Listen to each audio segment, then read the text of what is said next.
अस्सलाम वालेकुम। मोहम्मद सिद्दीक मिटवर बाबाला बारह इमाम चौदह मैसूम पान नंबर 8 वेलमी इब्न अब्बास का रिवायत इहा भी रिवायत कई है तो हुजूर सल्लल्लाहु अलैहि वसल्लम जने फरमायो त या अली बतहकीक अल्लाह ताला तोसां फातिमा जो निकाह कयो आहे ऐं समूरी ज़मीन खे उन जो महर करार ॾिनो आहे। बस जेको शख़्स तुंहिंजे बुग़्ज़ वारी हालत में उन ईअं हले थो उन जो हिन ज़मीन ते हलणु हराम आहे।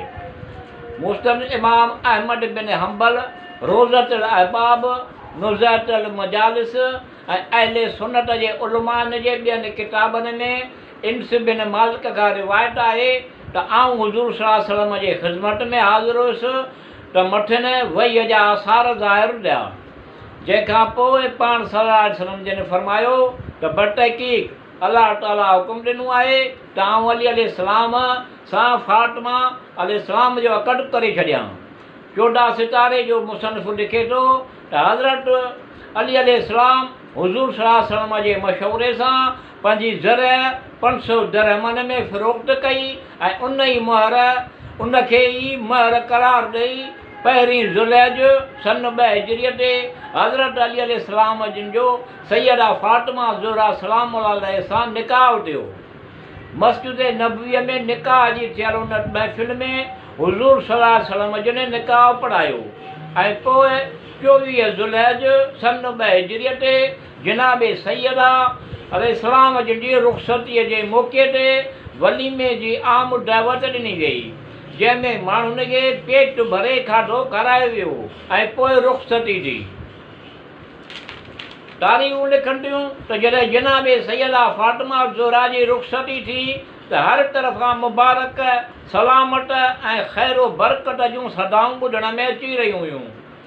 अज़वाज रसूल सल्लल्लाहु अलैहि वसल्लम ऐं अंसार व मुहाजिरनि जूं ख़वातीन जनाबे सैयदा अलैहिस्सलाम जे सवारीअ जे अॻियां हुयूं। सवारीअ जी महार हज़रत सलमान फ़ारसीअ जे हथ में हुई। हुज़ूर सल्लल्लाहु अलैहि वसल्लम जिन जे पुठियां बनी हाशिम ख़ानदान जा उघाड़ियूं तरारूं खयल नौजवान सवारीअ जे पुठियां हुआ। उन शान सां हीअ रुख़सतीअ जो जुलूस रसूल ख़ुदा सल्लल्लाहु अलैहि वसल्लम जे घरां रवानो थियो ऐं मस्जिद नबीअ जे तवाफ़ बैदि अली अलैहिस्सलाम जे घर पहुतो।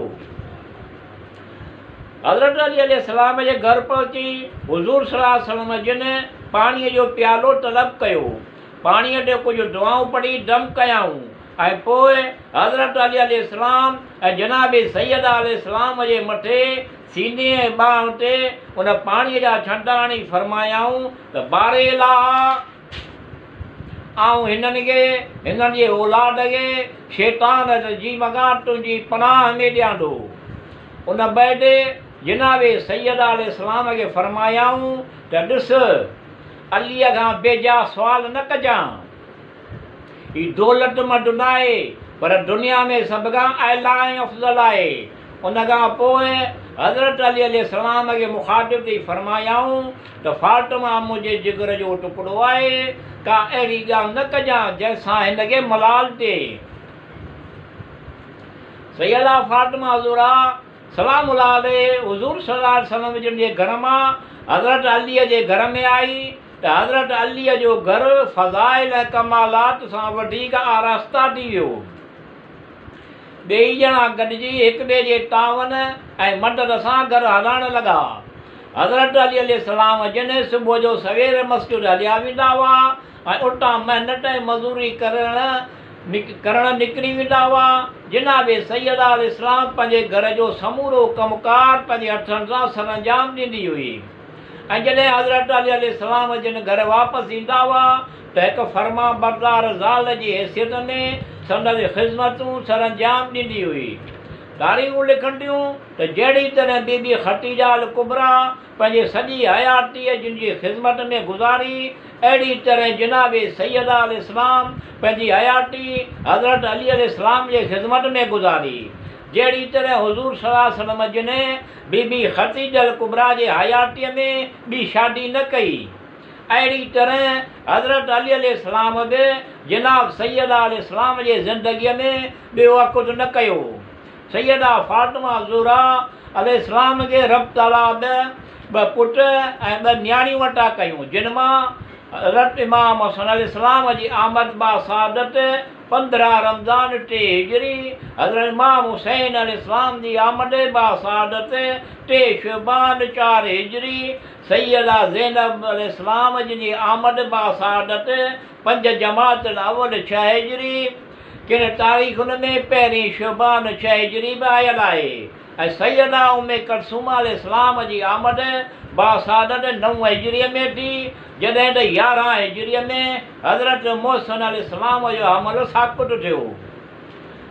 ॿारनि जी विलादत खां पोइ सैयदा फातिमा ज़ुहरा सलामुल्लाह अलैहा जी ज़िम्मेवारनि जो तमामु घणी वाढ अची वई, पर उन हूंदे बि पाण अलैहिस्सलाम जा घर जा समूरा कमकार पंहिंजे मुबारक हथनि सां सरंजाम ॾींदी हुई, जंहिं करे संदनि ज़िंदगीअ जो हर अमल ऐं क़दम उम्मत जे औरतुनि लाइ बहितरीन मिसाल, आला नमूनो ऐं संदनि घर कामिल तरीन इस्लामी दर्सगाह बणियल आहे, जंहिंमां उमूर खाना वारे मुड़ुस जी अटाट, ॿारनि जी परवरिश सां गॾु इबादत ऐं रियाज़त ऐं सब्र ऐं शुक्र जा केतिरा ई सबक़ मिलनि था। जनाब सैयदा अलैहिस्सलाम जी ज़िंदगी फ़क़ीर फ़िक्र ऐं फ़ाक़े में गुज़री, पर कॾहिं बि संदनि ज़बान ते शिकायत न आई। पाण ॾे ई वक़्तु फ़ाक़ाकशी करण जे बावजूदु नफ़्से मुतमइना सां पंहिंजा समूरा फ़र्ज़ सदाईं ख़ुशि सलूबीअ सां निभायाऊं। 7 हिजरीअ में फ़तह ख़ैबर खां पोइ जॾहिं हुज़ूर सल्लल्लाहु अलैहि वसल्लम जनाबे सैयदा खे कनीज़ फ़िज़ा अता कई, त पाण उनखे बि कनीज़ न पर पंहिंजे रफ़ीक़ जो दर्जो ॾिनो ऐं घर जे कमनि जी विरासत कयाईं। जनाबे सैयदा अलैहिस्सलाम न सिर्फ़ु आय मुबाहिला में शामिलु रही, पर आया ततहीर जो नुज़ूल बि संदनि शान में थियो। तारीख़ूं लिखनि थियूं त आया ततहीर जे नुज़ूल थियण खां पोइ 9 महीननि ताईं मुसलसिल रोज़ानो सुबुह जो फजर जे निमाज़ जे वक़्तु हुज़ूर सल्लल्लाहु अलैहि वसल्लम जॾहिं पाण सैयदा अलैहिस्सलाम जे घर जे दरवाज़े ते तशरीफ़ फरमाईंदा हुआ त ख़ुदा ताला तव्हांखे हर ग़लाज़त खां पाक ऐं पाकीज़ा फरमायो आहे।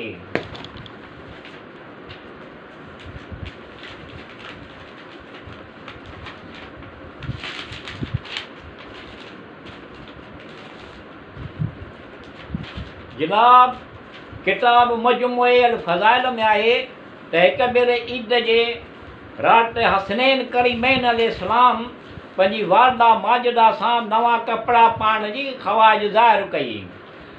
जनाबे सैयदा अलैहिस्सलाम ॿारनि सां वाइदो फरमायो त तव्हांखे सुबुह जो नवां कपिड़ा पाराईंदसि।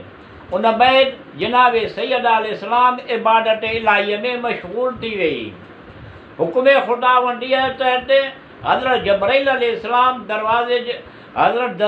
अलैहिस्सलाम दर्ज़ीअ जे रूप में जन्नत मां शहज़ादनि लाइ 2 बहितरीन पोशाकूं खणी अची जनाबे सैयदा अलैहिस्सलाम जे दरवाज़े ते दर्ज़ीअ जे रूप में हाज़िर थियो। किताब शान सैयदा अलैहिस्सलाम जो मुसनिफ़ रोज़तुल फ़ाइक़ जे हवाले सां लिखे थो त हिक भेरे सैयदा ख़दीजतुल कुबरा अलैहिस्सलाम पंहिंजे मुंहुं फरमायो त ही माण्हू मुहम्मद सल्लल्लाहु अलैहि वसल्लम जी तकज़ीब कंदा, हालांकि हुज़ूर सल्लल्लाहु अलैहि वसल्लम जिन समूरनि रसूलनि नबियनि खां अफ़ज़ल आहिनि।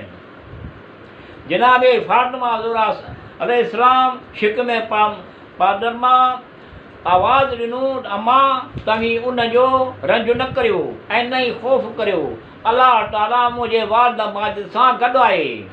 हिक भेरे हुज़ूर सल्लल्लाहु अलैहि वसल्लम जिन जनाब ख़दीजतुल कुबरा खे पंहिंजे मुंहुं ॻाल्हाईंदे ॾिसी दरियाफ़्त कयो त कंहिंसां गुफ़्तगू करे रही आहीं। जनाबे ख़दीजतुल अलैहिस्सलाम फरमायो त मुंहिंजे शिकम में जेको ॿारु आहे उहो मूंसां गुफ़्तगू कंदो आहे। हुज़ूर सल्लल्लाहु अलैहि वसल्लम जिन फरमायो त तुंहिंजे शिकम में मुंहिंजी नियाणी आहे, इहा ताहिरा ऐं बाबरकत आहे, हक़ ताला मुंहिंजे नसुल खे उन जे ज़रिए ई ज़ाहिर कंदो। ऐं हिन जे नसुल मां दीन जा इमाम पैदा थींदा।